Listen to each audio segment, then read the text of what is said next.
de l'année du jubilé sur l'espérance.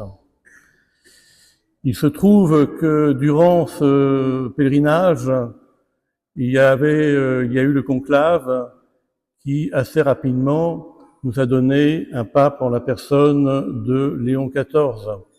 Et je crois que c'est peut-être l'unique fois que j'aurai eu cette grâce d'être place Saint-Pierre pour voir le pape sortir à la loggia et adresser quelques mots touchants à la foule qui était devant lui, venue nombreuse. C'était d'ailleurs impressionnant de voir qu'à l'annonce de la fumée blanche, de voir des centaines et des milliers de fidèles accourir place Saint-Pierre pour voir le pape. Si bien que c'était difficile de trouver une bonne place, mais grâce à Dieu, j'ai eu la chance d'être bien placé et de voir le pape arriver. Et ce fut une grande joie, une grande surprise aussi, une grande joie parce qu'il est toujours heureux de voir le souverain pontife paré de ses vêtements, et une grande surprise parce que personne ne l'attendait. Mais vous savez ce qu'on dit souvent, quand un papabilé entre en conclave, il ressort cardinal. Le nom aussi fut une surprise parce que c'est peu habituel. Ça faisait plus de 100 ans que le nom de Léon pour un pape n'était pas sorti. Et donc Léon XIV veut aussi, comme son prédécesseur portant le même nom, Léon XIII, donner une ligne. Léon XIII est connu pour Rerum Novarum, pour être le père de la doctrine sociale de l'Église. Et ce pape sent aussi l'importance de jouer un rôle au moment de l'intelligence artificielle. Il y a un message à donner de l'Église sur tous ces domaines-là. Et c'est ce qui a motivé en partie le pape de prendre ce nom, tel qu'il a expliqué un peu après être paru sur la loggia. Et puis, voyez-vous, ce qui fait plaisir et ce qui nous laisse dans l'espérance, c'est que le souverain pontife a rappelé sa mission de successeur de Pierre, et qu'il était important qu'il disparaisse pour laisser le Christ prendre la place. Et vous remarquerez que dans sa première homélie qu'il a donnée le lendemain aux cardinaux, c'est une homélie qui est très christocentrique, qui nous ramène au cœur du Christ. Et c'est là où l'Église doit aller. C'est aussi la mission que nous avons dans l'Église, c'est de nous recentrer sur le Christ afin de pouvoir le communiquer.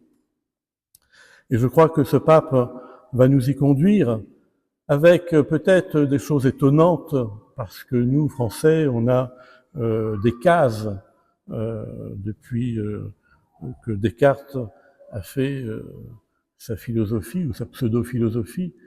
En nous enfermant dans des cases, on a rarement une vision d'ensemble. Mais je crois que ce pape-là ne rentre dans aucune case, parce qu'il est américain, et que les Américains sont des pragmatiques. Et ce pape, semble être un pragmatique qui a le souci, de la sanctification des âmes. C'est un pape qui est pieux, qui prie, qui aime le silence, qui aime prendre son temps avant de prendre des décisions, et qui a une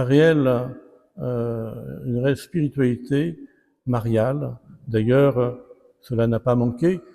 Place Saint-Pierre, il a invoqué Notre-Dame de Pompéi et il nous a invités avec lui à réciter le Je vous salue Marie.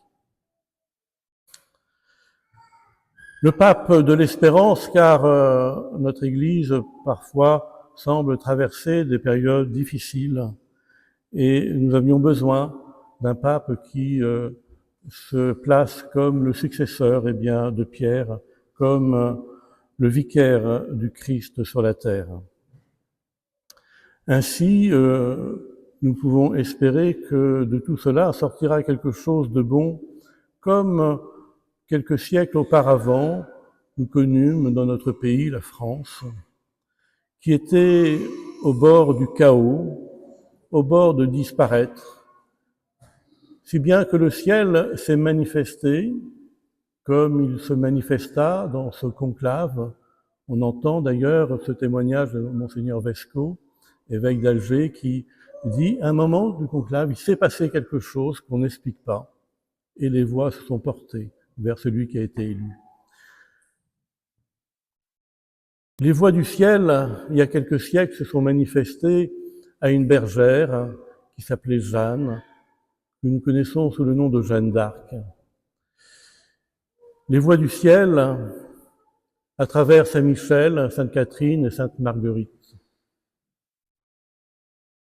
On demandait à Jeanne d'aller trouver le dauphin pour qu'il prenne sa place de roi en étant sacré à Reims.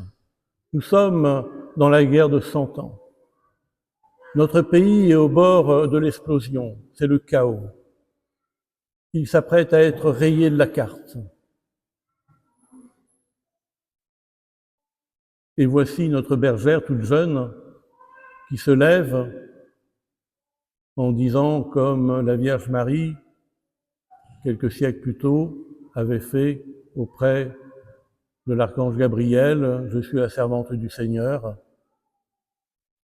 Jeanne d'Arc se lève et elle va trouver le dauphin, c'est-à-dire qu'elle franchit toutes les portes pour arriver au sommet, afin d'avoir la vue sur le dauphin, afin de pouvoir lui parler. Et qu'est-ce qu'elle lui demande, cette bergère? Tout simplement d'assumer ce qu'il est, roi de France, et de se faire sacrer à Reims. De lui dire de ne pas s'inquiéter parce qu'elle est là et qu'elle va elle-même le conduire jusqu'à ce qu'il puisse être sacré. Si bien que face à cet imprévu, face à cette histoire incroyable, une série de facéties, de tests qu'on fait subir à notre Jeanne, et à chaque fois elle s'en sort avec brio. Si bien que le dauphin croit en la personne de Jeanne, croit en sa mission. Et au moment où le dauphin comprend qu'il y a quelque chose dans la mission de Jeanne de surnaturel et que c'est le Seigneur qui guide tout cela, il a confiance. Alors Jeanne, que fait-elle? Elle lui demande de lui donner son royaume. C'est quand même gonflé. Elle lui demande, voilà, ton royaume de France, donne-le-moi. Et que fait le dauphin? Il obéit. Il lui donne son royaume. Et que fait Jeanne, une fois que le royaume de France lui appartient? Elle lui restitue, en passant par le Christ, pour bien montrer que la mission du roi est de gouverner, pour amener les âmes au Christ, et qu'il est tout au roi de France qu'il est, il est d'abord le serviteur de son peuple, pour conduire son peuple à la félicité du ciel. Alors il va jusqu'au bout, et il va se faire sacrer à Reims, et nous avons Charles VII. Extraordinaire exemple qui nous laisse, pour les temps que nous traversons, aussi beaucoup d'espérance. Car rien n'est jamais perdu lorsqu'on se tourne vers le Christ, et de voir que le souci du souverain pontife aujourd'hui et de se tourner vers le Christ, eh bien, nous laisse dans l'espérance. Alors, je vous invite, eh bien, à prier pour l'Église, à prier pour le pape Léon XIV, à prier pour notre pays, la France. Je tiens d'ailleurs aussi à remercier tous ceux qui sont venus prier hier, comme je l'avais demandé, pour l'Église et pour Léon XIV, le rosaire, à la place de la messe, puisque à l'heure de la messe, j'étais encore à Rome, en voulant manifester ma reconnaissance, mon espérance, que j'ai essayé de vous faire partager. Je voudrais aussi adresser quelques mots à Nicolas, qui aujourd'hui va faire sa première communion, recevoir Jésus aussi, pour la première fois dans son cœur. Oui, Nicolas, recevoir le Christ, c'est quelque chose de grand et de beau, quelque chose qui nous dépasse et qui nous appelle justement à être dans cette espérance qui nous conduit dans la félicité du ciel, là où nous verrons Dieu dans sa Trinité, là où nous verrons les anges et les saints, là où nous verrons notre royaume, là où nous verrons tous ceux qui nous ont quittés, tous ceux que nous avons connus et qui se sont endormis dans la paix de Dieu. Alors, que cette première communion, Nicolas, soit pour toi l'occasion, eh bien, d'avoir une relation nouvelle avec Jésus, pouvoir le recevoir dans son être, dans son cœur, dans son âme, dans tout ce que l'on est. C'est aussi une invitation à pouvoir mieux lui parler, à pouvoir aussi mieux se comporter, parce que recevoir Jésus, c'est être en sa présence. Et quand on a le souci de cette présence du Christ en nous, on se comporte aussi mieux comme un fidèle amoureux.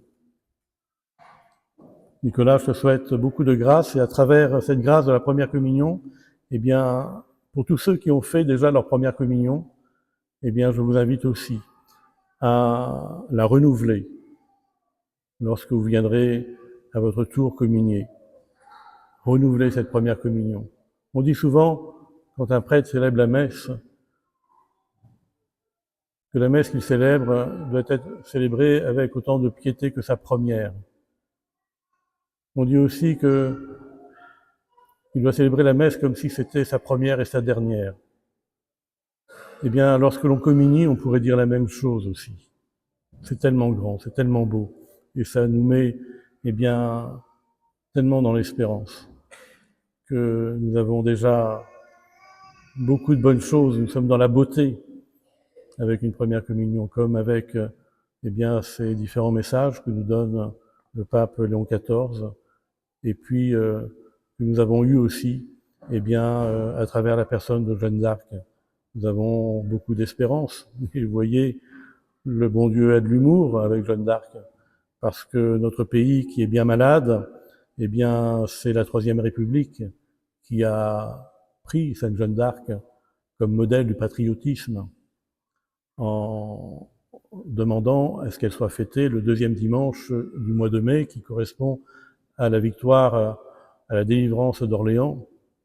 N'est-ce pas extraordinaire que ce soit la Troisième République, celle qui a persécuté le catholicisme, celle qui a fait que beaucoup d'ordres religieux se sont exilés à l'étranger pour continuer à vivre.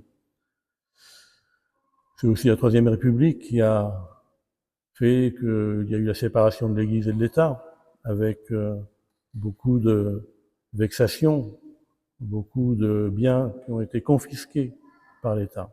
Eh bien, c'est aussi cet État qui nous donne comme modèle Sainte Jeanne d'Arc. Alors sachons, eh bien, s'en servir, sachons, eh bien, veiller avec elle, prier avec elle et être dans l'espérance avec elle.